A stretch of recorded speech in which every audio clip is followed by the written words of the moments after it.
নামখানা থানার পক্ষ থেকে বলা হচ্ছে, বর্তমানে যদি আপনাদের মোবাইল ফোনে ফোন আসে যে আপনি কোভ্যাক্সিন না কোভিশিল্ড নিয়েছেন, যদি কোভিশিল্ড নেই তাহলে এক চাপুন, এইরকম যদি কোনো ফোন কল আপনাদের কাছে আসে, আপনারা কোনো 1 বা 2 কিছুই চাপবেন না।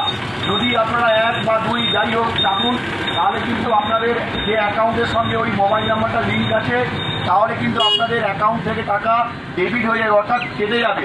তাই ঘোষণাটি আমরা আগেই আগাম জানাচ্ছি সুন্দরবন জেলা পুলিশের নামখানা থানার পক্ষ থেকে।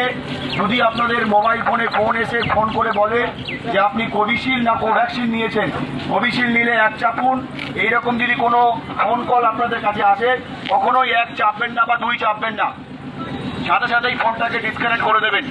যদি আপনারা 1 অথবা 2 আপনারা চাপেন, তাহলে কিন্তু আপনার অ্যাকাউন্ট থেকে আপনার যে গচ্ছিত টাকা সেটা কিন্তু অন্য অ্যাকাউন্টে চলে যেতে পারে। তাই আগাম সতর্কতা বার্তা হিসাবে আমরা সুন্দরবন জেলা পুলিশের নামখানা থানার পক্ষ থেকে এই ঘোষণাটা সমস্ত মানুষের উদ্দেশ্যে করছি। ধন্যবাদ।